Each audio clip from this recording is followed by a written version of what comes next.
A plant you could harvest every week, packing more protein by weight than eggs or beef, has quietly fed people for centuries. Its yield could shatter the logic of modern farming. Yet nearly every government tries to keep it out of the food chain. Why does something so efficient, ancient, and nutritious keep getting sidelined? The answer starts with a number that just shouldn't be possible. Duckweed doesn't just grow fast, it rewrites the math of what's possible for food. In the right conditions, certain species double their entire mass in as little as 24 hours. That means a patch the size of a notebook can cover a dining table in a week, and a small pond can become a protein factory almost overnight. On a dry weight basis, duckweed packs between 35 and 45% protein. Eggs, by comparison, offer about 12%. Even beef and chicken, both considered protein powerhouses, fall short at around 26% and 31%. The numbers seem almost impossible, a plant that outpaces livestock not just in speed, but in sheer density of nutrition. Scientists have measured these figures again and again. Growth rate trials confirm the doubling time, and international food agencies list the protein content. In the world of crops, nothing else comes close. The result is a living contradiction. A plant dismissed as pond scum, quietly producing more protein per gram than most farms can dream of. Long before science broke down its protein content, duckweed was already a staple at dinner tables across Southeast Asia. In Thailand, it's called phu, in Laos kai nam, and in Myanmar, ya kayen. These names appear in recipes and stories passed down for generations, woven into daily life alongside rice and fish. Ancient Chinese agricultural texts from around 200 BCE mention the plant, describing its value as both food and medicine. Ethnobotanists trace its journey through centuries of traditional diets, where duckweed's rapid growth and mild flavor made it an easy addition to soups, omelets, and stir-fries. In rural villages, families skimmed it from ponds and canals, rinsed it clean, and served it fresh. For them, duckweed was not a curiosity or a weed. It was a familiar source of nourishment, trusted and safe. This long record of regular use stands in sharp contrast to the skepticism that surrounds it in the West today. While some see only pond scum, others recognize a plant with deep roots in human culture. Across the river deltas of Southeast Asia, closed-loop farming systems quietly transformed the way people grew food. In these landscapes, rice paddies became more than fields. They were living ecosystems. Agronomists studying these traditions describe how rice, duckweed, and fish worked together in a cycle that needed almost nothing from outside. Rice roots anchored the soil, while fish swam among the stalks, feeding on pests and stirring up nutrients. Duckweed thrived on the surface, soaking up waste from fish and leftover fertilizer, then multiplying fast enough to be harvested every few days. Farmers scooped the fresh green mat and fed it to chickens, ducks, and pigs, noticing that animals gained weight faster and stayed healthy with less commercial feed. Reports from the FAO document how these systems cut fertilizer use to nearly zero, boosted fish yields from less than 1 ton per hectare to as much as 10, and produced enough protein to feed entire villages. Efficiency came not from chemicals or machinery, but from careful balance, a cycle where nothing was wasted and every part had a role. In the 1980s, researchers at NASA quietly added duckweed to a short list of plants that might keep astronauts alive in space. The appeal was obvious, a plant that multiplied almost as fast as bacteria, cleaning wastewater and producing oxygen while packing more protein than most crops on Earth. The idea never made headlines, but it caught the attention of scientists far beyond the space program. At Rutgers University in 2009, a nutrition lab ran the numbers.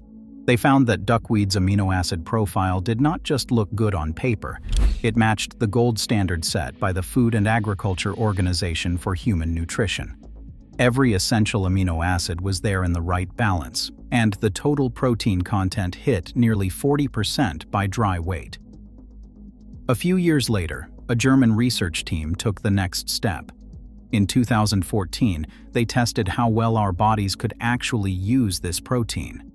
The answer was 93% digestibility, nearly identical to eggs.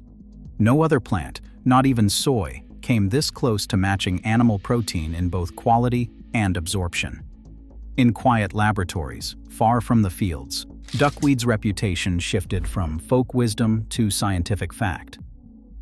On paper, the numbers look almost reckless. In controlled systems, duckweed can yield 10 to 20 times more protein per hectare than soybeans. Some models, especially those using nutrient-rich wastewater, push that figure even higher. While soy struggles to break 1 ton of protein per hectare each year, duckweed can deliver 10 or more from the same surface area, and with less land, water, and fertilizer. The economics are just as startling. Pilot projects report production costs under 10 cents per kilogram of protein, a fraction of what it takes to grow, process, and ship soy or animal feed. Harvesting every few days, with no need for plows or pesticides, turns waste streams into a steady flow of edible biomass. These figures aren't projections from a distant future. They're pulled from real-world trials and World Bank models. If scaled, duckweed could upend the global feed market, where hundreds of billions of dollars hinge on crops that can't match duckweed's pace or thrift. For industry giants, the prospect isn't just novel, it is threatening. In a controlled tank at the Bangladesh University of Engineering and Technology, an environmental engineer pours a cloudy sample of wastewater into a shallow pool. Within days, the surface vanishes beneath a mat of duckweed. Beneath the green, the water tests clean. Up to 99% of nitrogen and 70% of phosphorus are removed, once pollutants now locked inside the plant's tissue. For communities downstream, this means less risk of algae blooms and dead zones. For farmers, it is a way to turn animal waste or fertilizer runoff into something valuable. Duckweed's appetite for nutrients is so strong that engineers use it as a living filter, cycling it through ponds and canals to strip out what would otherwise poison rivers and lakes. Each harvest removes not just protein-rich biomass, but also the very chemicals that drive water pollution. The process is simple, almost silent, and leaves behind water that can be safely reused. The result is a plant that doesn't just feed animals or people, it scrubs the environment clean, one pond at a time. In many U.S. states, duckweed is officially listed as an aquatic nuisance.